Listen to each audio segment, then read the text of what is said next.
Vietnam war के दौरान army के हाथ एक ऐसा केमिकल आ चुका था जिसको वो जख्मियों के जख्मों पर स्प्रे करते ही उनकी ब्लीडिंग फौरन बंद हो जाती थी।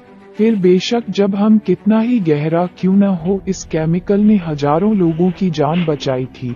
और आपको ये बात जानकर हैरत होगी कि ये केमिकल आज हर घर में जरूर बड़ा होता है। फैक्ट चमचम की वीडियो में एक बार फिर से स्वागत। नाजीरिम, डेली लाइफ में इस्तेमाल होने वाली कई ऐसी चीजें हैं जो किसी मकसद से नहीं बल्कि गलती से इनबेन हो गई थी। सबसे पहले हम नजर डालते हैं कोका कोला पर।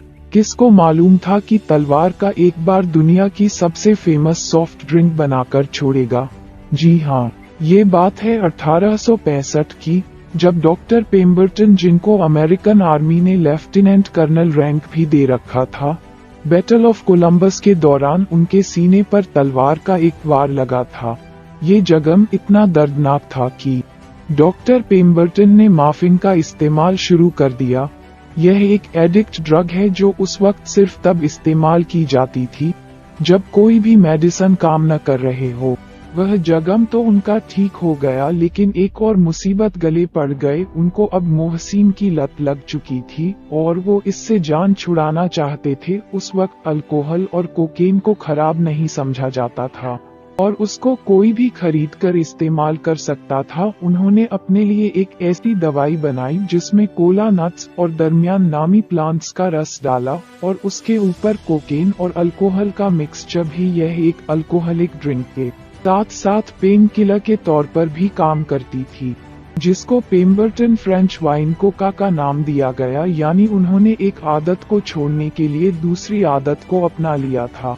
करीब 20 सालों के बाद 1886 में एंटी अल्कोहल इस कैंपेन चली, जिसमें अल्कोहल और कोकेन के खिलाफ एक कानून पास हुआ। लोकल फार्मेसी स्टोर के मालिक ने पेम्बरटन को बोला कि उनको आप अपनी फ्रेंच वाइन कोका में से अल्कोहल और कोकेन को निकालना होगा।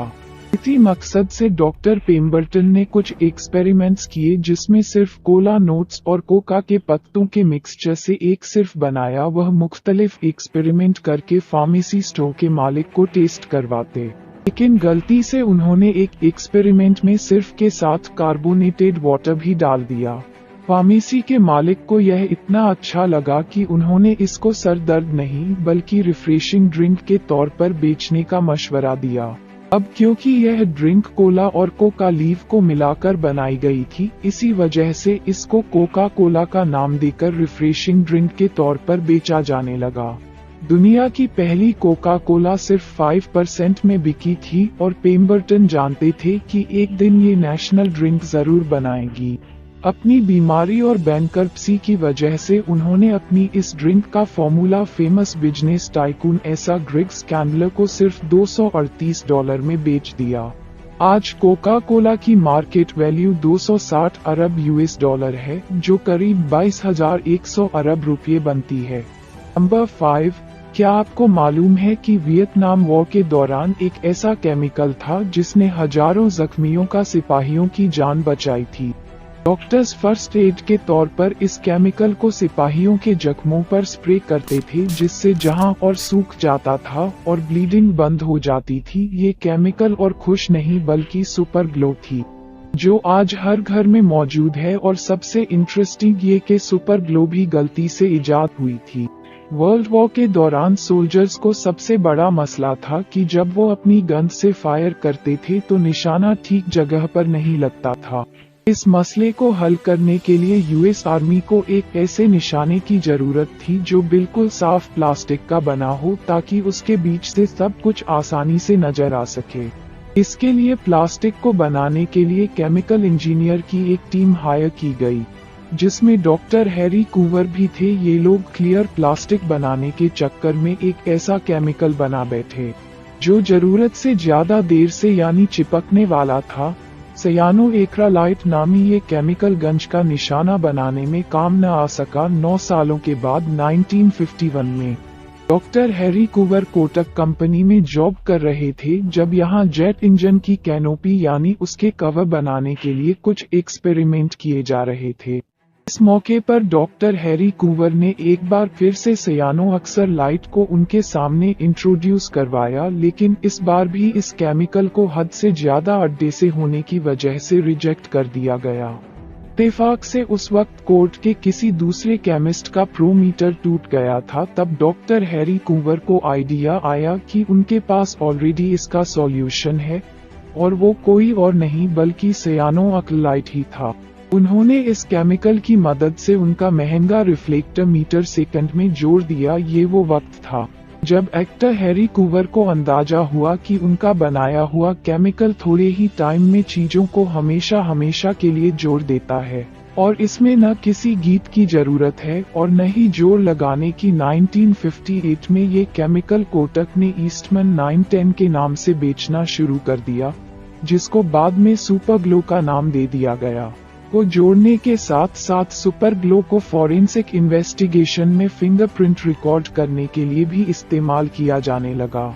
सुपर ग्लो को गर्म करने पर इसके जो फ्यूज बनते हैं वो न दिखने वाले फिंगरप्रिंट से रिएक्ट कर जाते हैं, और मिनटों में जब सुपर ग्लो कर सख्त हो जाती है तो उसमें फिंगर के निशान छपे होते थे। इन सभी इस्तेमाल के साथ साथ पहले सुपर ग्लो कट्स में ब्लीडिंग बंद करने के लिए फर्स्ट एड के तौर पर भी इस्तेमाल होती रही है, लेकिन इस मैटर को घर पर कभी भी ट्राई न करना। नंबर 4, ब्लड प्रेशर चेक करना हो, बच्चों के शो को टाइट करना हो, या फिर मोबाइल लैपटॉप के चार्जर की वायर को लपेट कर बंद रखना हो, हर घर में हुक एंड लूप टेप का इस्तेमाल जरूर होता है, जिसे अक्सर वेलक्रो भी कहा जाता है। लेकिन क्या आपको मालूम है कि इसकी इन्वेंशन का आइडिया एक ऐसे मौके पर हुआ था जब 1941 में जॉर्ज द मेस्ट्रल नामी इलेक्ट्रिकल इंजीनियर एप्स के पहाड़ों पर अपने कुत्ते के साथ हाइकिंग पर निकले थे। वर्क के दौरान बर्डॉक प्लांट के सीट उनके शॉप कपड़ों और उनके कुत्ते से बार बार चिपक रहे थे। उन्होंने नोटिस किया कि सिर्फ हल्का सा टच होने पर ही बर्डॉक इनके कपड़ों से चिपक जाता है। वह कुछ सीट अपने साथ घर ले गए, जहां उनको माइक्रोसॉफ्ट माइक्रोब से देखा मालूम पड़ा कि इस सीट के कांटों की टेप एक होप की तरह बनी हुई है, जो कपड़ों पर मौजूद छोटे छोटे लूप्स में आसानी से फंस जाती है। ये प्लांट कुदरती तौर पर ही ऐसे बना है कि यह अपनी सीट को पास से गुजरने वाले जानवरों के जरिए फैलाता है।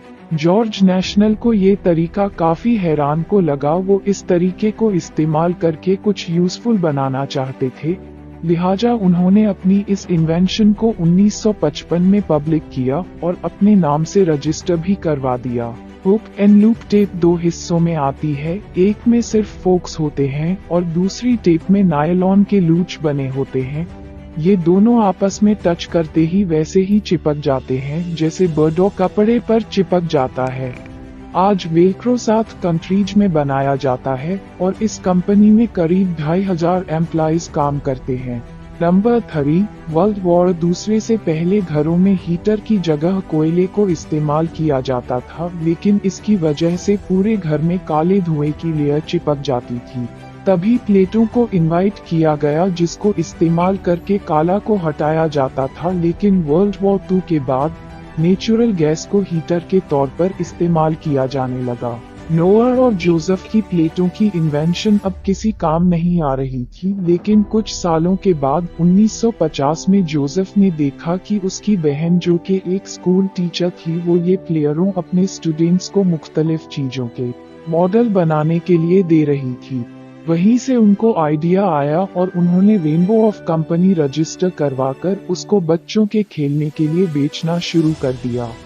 नंबर 2, पेसमेकर और पेनिसिलिन के अलावा मेडिकल इंडस्ट्री में ब्लड थिनर, उसकी इन्वेंशन भी असल में इत्तेफाक से हो गई थी। यह बात है 1920 की, जब जानवरों में एक अजीब बीमारी नोटिस की गई। इस बीमारी में उनको इंटरनल ब्लीडिंग होने लगती है, जिससे हटे कट्टे जानवर भी मर जाते थे।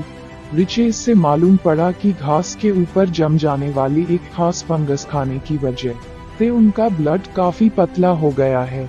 जब उस फंगस को डिटेल में समझा गया तो उसके अंदर एक खास केमिकल पाया गया, जो असल में उनके खून को काफी पतला कर देता था। इस केमिकल को बाद में वॉरफेरम का नाम दिया गया। लेकिन इससे पहले कि यह हार्ट अटैक और स्ट्रोक के पेशेंट्स को दिया जाता, अगले 30 सालों तक ये चूहे मारने की दवा के तौर पर इस्तेमाल किया जाने लगा। 1950 इसके बाद बफेरिन को इंसानों पर भी इस्तेमाल करने का फैसला किया गया। इस जान बचाने वाले मेडिसिन को जिन पहले पेशेंट्स पर इस्तेमाल किया गया, उनमें US president dwight D. eisenhower भी थे, जिनको 1955 में हार्ट अटैक हुआ था और वो ऑफर इनके इस्तेमाल से उनकी जान बचाई गई। नंबर 1, इंसानों की सबसे बड़ी कामयाबी आग को जलाना थी। जब से इंसान आग को जलाना सीखा है, ये हमेशा प्रोसेस को आसान करने की कोशिश करता रहा है। माचिस से पहले आग जलाना एक बहुत ही मशक्कत वाला काम हुआ करता था। कोई पत्थर रगड़कर आग लगाता तो कोई लकड़ी की स्टिक को दूसरी लकड़ी पर रखकर उसको ड्रिल की तरह चलाता था। 1827 में एक ब्रिटिश फार्मासिस्ट जॉनी वॉकर कुछ केमिकल्स के साथ एक्सपेरिमेंट कर रहे थे। वो जिस स्टिक से केमिकल मिक्स कर रहे थे, उन्होंने वो गलती से अपने रूम में बोन फायर के बराबर रख दी। अचानक लकड़ी पर लगे केमिकल में फौरन आग लग गई। इसी के बाद उनको मैच स्टिक्स बनाने का आइडिया आया था। ये केमिकल पोटेशियम क्लोराइड और एंटीमनी सल्फाइड का मिक्सचर था। जॉनी वॉकर की ये इनमें पेंशन इतनी ज्यादा कामयाब हुई कि तब से लेकर आज तक हर घर में माचिस जरूर होता है। लेकिन जॉनी वॉकर ने अपने ये इन्वेंशन पेटेंट नहीं करवाई थी। लोगों ने उनके फॉर्मूले को कॉपी करके माचिस के नए नए वर्जन उस बनाना शुरू कर दिए। 1859 में जब उनकी मौत हुई, उसके बाद से ही उनको मैच स्टिक का इन्वेंटर माना जाने लगा। उम्मीद है फैक्ट शमसम की ये वीडियो भी आप लोग भरपूर लाइक और सब्सक्राइब करेंगे। मिलते हैं अगली शानदार वीडियो में।